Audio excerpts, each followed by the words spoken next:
Welcome to Season 5 of the Funding Love Adoption Podcast with Mal and Kate. We are two adoptive moms that seek to love, support, and elevate all corners of the adoption triad through honest conversation. This season, we are continuing through our series of walking through the adoption journey step by sharing stories, tips, and advice we have learned along the way. So pull up a chair and sip your favorite beverage because everyone has a seat at our table. We are Funding Love, the podcast.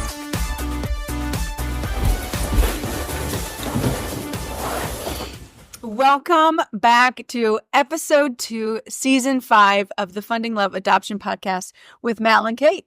Here we are. Here we are. 2 of season 5. Let's dive right in. Let's dive in. Thank you for being here with us, first of all. But we're going to talk about, first of all, season 4 and season 5.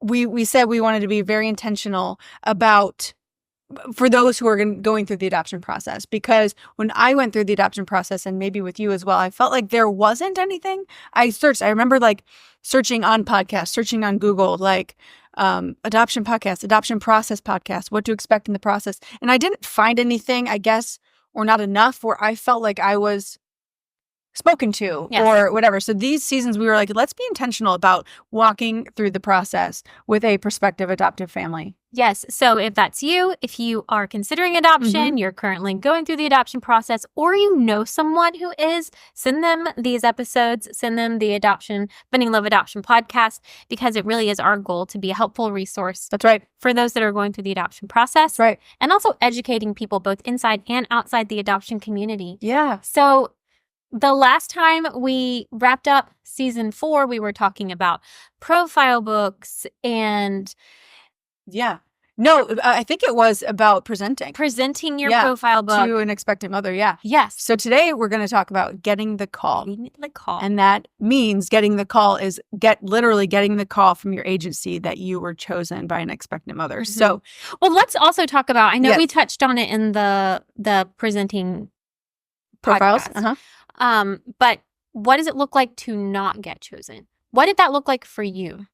Yeah. Let's start there. So you presented a lot. We presented close to 20 times or a little over 20 times. Yeah. I think when we presented with Libby, she was like our 8th presentation, something like that. So if you didn't get chosen, what did it look like for you?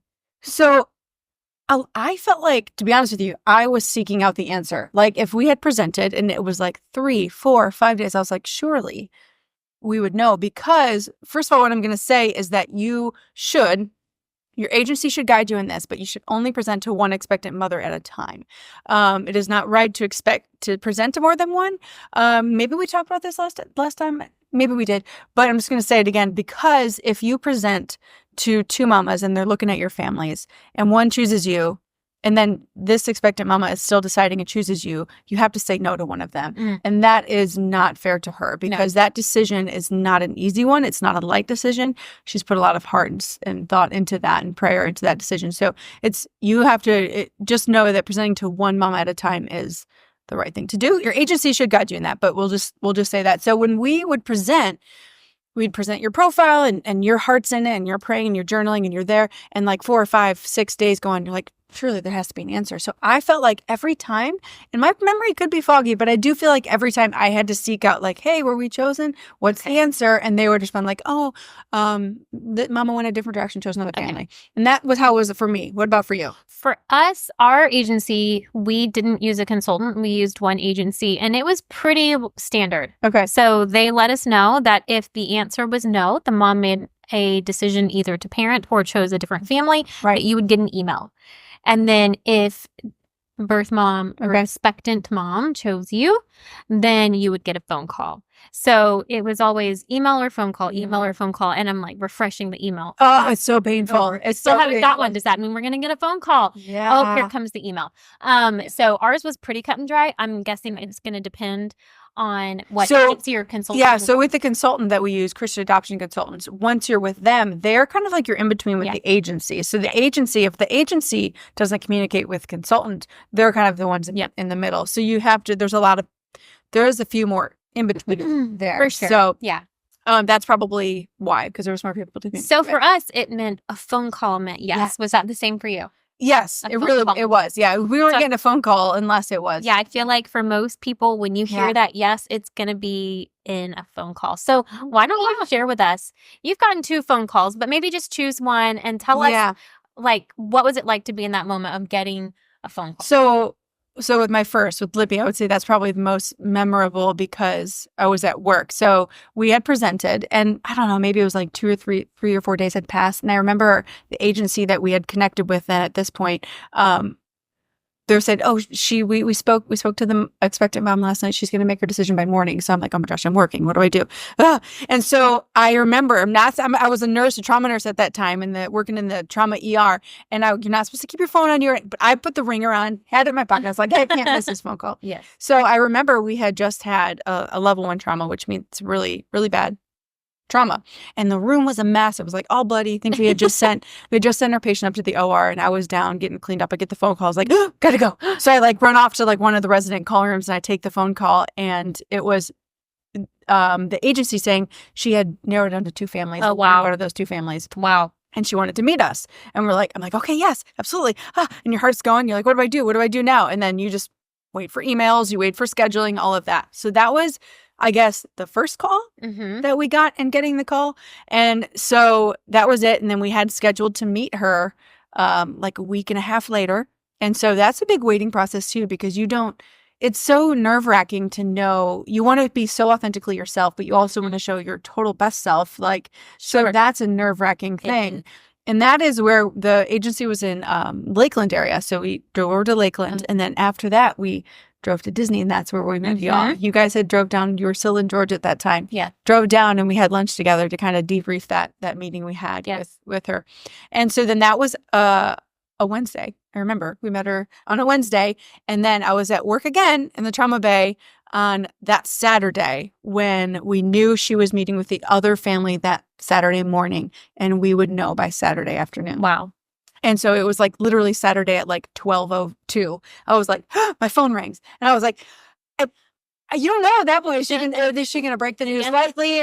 No. And so I was at work in the trauma bay, and thankfully nothing was going on. So I take the call, and your heart's just like, your voice is like way up here. Hi. And you're like, good news. She chose you. And I was like, oh my gosh, why did I do that? But I'm by myself. My husband, not with my husband. Yeah. I'm like over in this, trauma bay. I'm like doing all the stocking and stuff. I was like, okay, thanks. What does that mean? Well, we'll walk you through the process whenever you have the conversation. And I remember on the hospital phone, I called my friend who I knew was in another area of the ER. I need you to come over here. And then I shared the news with her. So I had somebody to celebrate with. Yeah. So that was kind of a fun moment. I remember kind of vividly. And then of course I called my husband at home, and whatever we shared with our immediate family. So that was the call with Libby, and it was a pretty quick match because she was born 3 weeks later. Wow. Yeah. So that is a quick match. That was pretty quick. Yeah, December. I remember we met her on December 4th, and we got the call December 7th. I don't know, those numbers are in your head, and then she was born early January. Yeah. So yeah. That was it. And tell me about yours, about your match. Yeah. So after a long string of emails, lots of emails, we finally, it was so anticlimactic. Like you build it up in your head. Yeah. You're going to just be, sitting in my dress and heels, waiting by the phone, whatever Surrounded by family. Surrounded by family. Not blood and guts on you, And I was doing dishes. Yeah. And my family was upstairs. I feel like Tim was either cleaning or he was in the shower or something was happening upstairs. All the children were upstairs. I'm doing dishes. And the phone rings and I see it's our social worker, and I'm like she never calls. Yeah. So I'm like, is this it? So I answer the call, and it's just so funny how I reacted. It was very so, poised. I don't know if it was because I was in the middle of doing dishes and it just caught me by surprise, but it was like, oh, okay, that's great. Okay. That's so exciting. Oh my gosh. Oh, she wants to meet us on Sunday. Yes, we'll come. Yeah, absolutely. Okay, well, thank you. I'm going to go tell Tim. Okay, bye. And it was just like, it just so wasn't hitting yet, I guess. And so then I start the walk upstairs, and it hits me. Yeah. And I just start crying, like bawling on the way upstairs. Yeah. So by the time I get upstairs, I'm A mess. Like inconsolable maybe, because I'm trying to talk to him. He's like, what's wrong? Like I have a phone in my hand and and he thought something was like wrong. Like we'd gotten an emergency. Yeah. And he said he heard our social worker's name. And so he's like, oh my gosh, this must be a good thing. Yeah. And we did. I got it out that she had chosen us and was looking forward to meeting us. And I think it was 2 days. So we got the call on a Friday, and you're good with the dates because I'm not good with numbers and dates. We got the call on a Friday. We met her on Sunday, and we brought him home on Tuesday. So ours was within 5 days. We had our baby home. Wow. He was already here, already born. And it was a very, very quick turnaround. That's fast. But I mean, it is fast because, but at the same time, you've been waiting for this. So like the wait is so long, and that's what's so encouraging too for those who are in the waiting process, because you can be like, oh my gosh, I've been in this for a year and a half, and then suddenly you get the call, and 2 days later, your life has totally changed, right? Because the baby could be born when you get a call that you've matched with the mom. She could have already delivered, so there is so many different stories and so many different ways for your family to come together. So let that be encouraging, though. Like, our match was quick. We essentially started the process January of 2019, and we got the call that we matched at the end of 2019. So it was a whole year because she wasn't born until January. So it I know some people's are way longer or shorter, but I mean, it could happen. It can happen so fast. Basically, too, because we started December of 2014, which technically was 2015, because it was just at Christmas time we decided, let's do this for the new year. Right. We're all about our New Year's. And so I think we ended up submitting our paper like right there between like Christmas and New Year's to like initiate the adoption. And then we were home study approved by July, and then he came home March of 2016. Yeah. So listen, once you're in, though, it's all that you think about. And so, like, my heart is with y'all that are in that process, because let's talk about even waiting to get that call. That is hard, because when you present to when you get the call or don't get the call or get the email, those 2, 3, 4 days feel like a lifetime. They do. They do. It's just, and you try really hard not to get distract yourself. In your mind to whatever little bits of information you have. Sometimes we would get more information about baby and mama. Sometimes we'd get very little, but you kind of fill in. It reminds me of like our episodes where we talked about in our book club, like the Ghost Kingdom, because even prior to adoption, you kind of start to build that. And I would imagine that the expectant mama does that too, as she's like looking through these books. She's already building these ideas of like, what would their life look like with this family? And so it's on the adopted parent side, it's so easy to do that too. And I think that I wouldn't tell you to not do that. I don't think I would completely tell someone who's going through the waiting process right now, or you're still working on your home study and you're about to be in the waiting process. I don't think I would tell you to completely guard your heart, because I feel like there's something good about loving, even from afar or just through prayer, loving an expectant mama and letting your heart be attached to her and her child. I don't think there's necessarily something bad about that, but I feel like there is like an open-handedness to it that you need to be aware of like, there's a chance you're going to get a no. Yeah. It's like a balance of both. Yeah. No, I think, I think it's, yes, you want to be able to let your heart fall a little bit, because that means you're in and you're invested. But also, if there is a no, don't take it personal. Yeah. Yes. Because it isn't that you are lacking in something. It isn't that you aren't enough in some way, that your family isn't whatever. The house, it's nothing about you personally that is a failure in that. No. So that is something that you also need to keep in mind. And I also want to talk about, because you and I talk about this a lot, and just this decision, or when you get the call, very exciting. There's so many exciting emotions. I think you should be excited. I think you should celebrate. But I think it is also one of those, like, you have to live a little bit in the tension of like, this might be one of the most exciting days for you. But to get to that point for you, this mama had to make the hardest decision of her life. Yeah. The decision that she more than likely never thought she would be in. Having to decide a family via a magazine. Like, Yeah. like having a variety of magazines and saying, okay, this is my favorite. And that is like a decision that I haven't experienced myself, but like it's not lost on me that is Right. is difficult. So although there's so much excitement, and you should be, it's the growth of your family, and this mama chose your family, and that's special. But just, I guess, be aware of your heart. Yeah. And that it's a really how good is it checkpoint fair? on where am I at? Where's my heart at? Yes. Do I truly care about this woman, or do I just need a baby? And so it's a really good checkpoint in your journey to say, hey, do I need to take a step back? Do I need to pray about some things or reevaluate some things?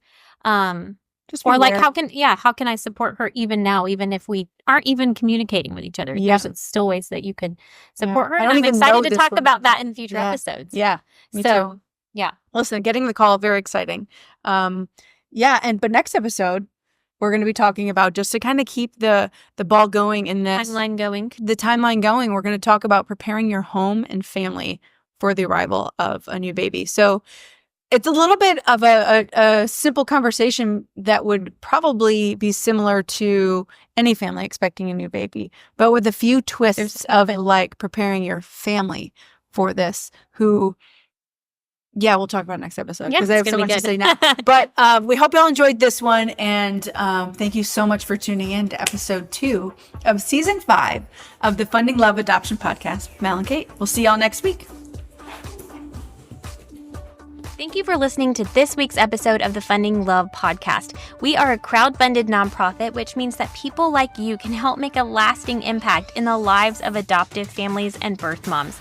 At Funding Love, we create post-adoption experiences that strengthen bonds, build community, and restore people. And when you partner with us, whether that is giving online, signing up to become a monthly donor, or simply buying merchandise from our shop, you are funding love.